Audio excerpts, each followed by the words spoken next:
Bangladeş'te yaşananlar dünya kamuoyunun gündemine geldiğinde birçok insanda bir şaşkınlık belirtileri oldu.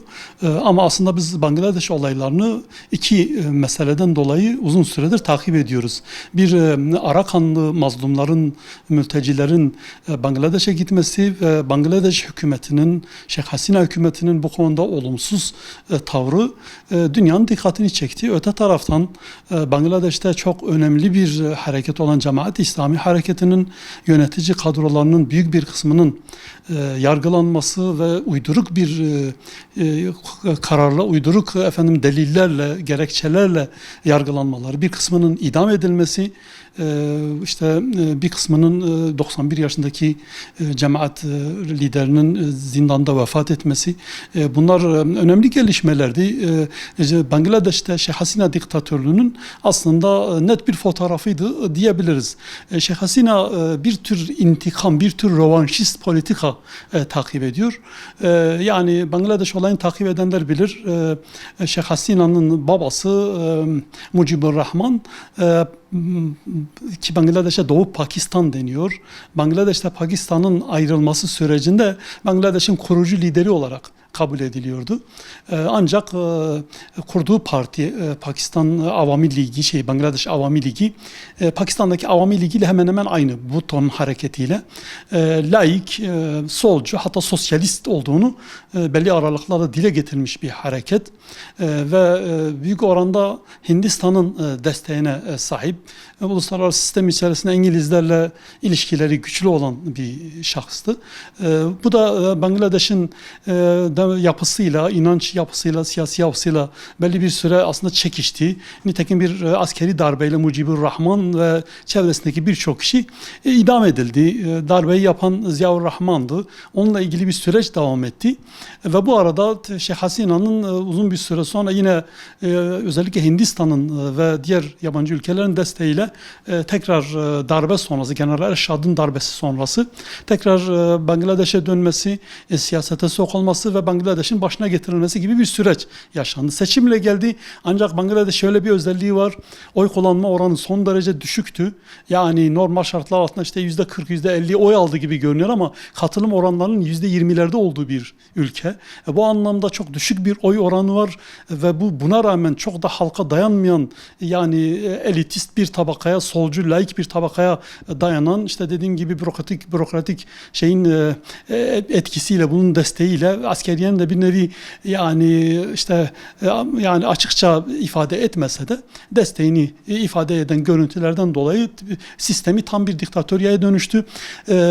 Bangladeş'in Pakistan'dan ayrılması sürecinde Cemaat-i İslami'nin bir tutumu vardı. Cemaat-i İslami, yeni bir ayrılığa ihtiyacımız yok, biz birlik taraftarıyız, Müslümanların birleşmesi taraftarıyız, bu yüzden ayrılığa karşıyız dediler. Ancak bu konuda herhangi bir silahlı mücadeleye girişme gibi bir durum söz konusu olmamasına rağmen Şeyh Hasina eski dosyaları açtı ve o dönemde biz ayrılığa karşıyız diyenleri Pakistan ordusuyla beraber Bangladeş'te katliam yapmakla suçladı ve Cemaat-i İslami'nin lider kadrosunun büyük bir kısmını, ki bunların içerisinde çok değerli alimler vardı, Abdülkadir Molla gibi, Mutiur Rahman gibi, Kamaruzzaman gibi önemli isimler vardı. Bunlar Bangladeş'te değil de İslam dünyasında bilinen eserleri olan alim ve siyasi kişiliklerdi.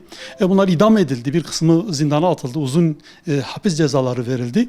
Bu da Bangladeş'teki bu terör rejiminin bu şekilde devam etmesini beraberinde getirdi. En son yaptıkları şey ise artık güya Bangladeş'in kuruluşunda rol alan kişilerin ailelerine, çocuklarına kontenjan ayrılması gibi bir siyaset güttüler. Böyle bir kanun çıkarmaya çalıştılar. Bu da Bangladeş'te tepkilere neden oldu. Büyük oranda öğrenci hareketi olarak kendini gösterdi. Ancak şu anda görülüyor ki daha çok bunda Cemaat-i İslam'ın gençlik kadrolarının etkisi var ve bunlar bu yönetimi açıkçası devirdi. Dakka'da başkanlık sarayına gittiler. Şeyh Hasina bunun karşısında askeriyeden de yeterli desteği bulamayınca en büyük müttefiki olan Hindistan'a kaçtı. Helikoptere binip Hindistan'a kaçtı. Tabi buradaki süreç dikkatle takip edilmesi gereken bir süreç. Şu açıdan önemli. Birkaç gün, bir iki gündür özellikle dikkat ediyorum. Cemaat-i İslami'den gelen mesajlar son derece olumlu, ayağı yere basan ve kıymetli mesajlar. Şu anki lider Şefikur Rahman'ın yaptığı açıklamalar var. Özellikle bütün elemanlarına ülkede bir kaos oluşmasın diye farklı dinlerden, farklı inançlardan bulunan kimselerin mekanlarına, iş yerlerine zarar gelmesin diye her cemaat mensubunun bir tür bekçi görevi görmesini istedi. Dünden beri takip ediyoruz haberleri. İslami cemaat üyeleri sokaklarda bekçi görevi görüyor. Bu kaos taraftarı olan kesimlerin, bu halk grupların, militan grupların, Halk Partisi'nin, bu solcu militan gruplarının herhangi bir kaosa karşıya bir cinayete veyahut da yağmaya sebebiyet vermemek için ciddi önlemler alıyorlar. Şu anda beklenen bir geçici hükümetin kurulması, Cemaat-i İslami'den yapılan açıklamalar da bu. Biz bu süreci bir şekilde atlatalım şeklinde Şefikur Rahman'ın açıklamaları var. Sanıyorum cemaatte Bangladeş'teki diğer gruplar da, insanlar da bu diktatörden kurtuldukları için seviniyorlar. Gelen haberler öyle. Bangladeş her tarafında tatlı dağıtılıyor, sevinç gösterileri var. Diliyoruz ki bu süreç Şeyh Hasina diktatörlüğünün meydana getirdiği bu tahribatı kısa süre içerisinde temizler. Bangladeş halkı dünyanın en fakir ülkesi. Biraz daha rahat nefes alır, biraz daha ayakların üzerine duran yeni bir yönetim olur diye umuyoruz.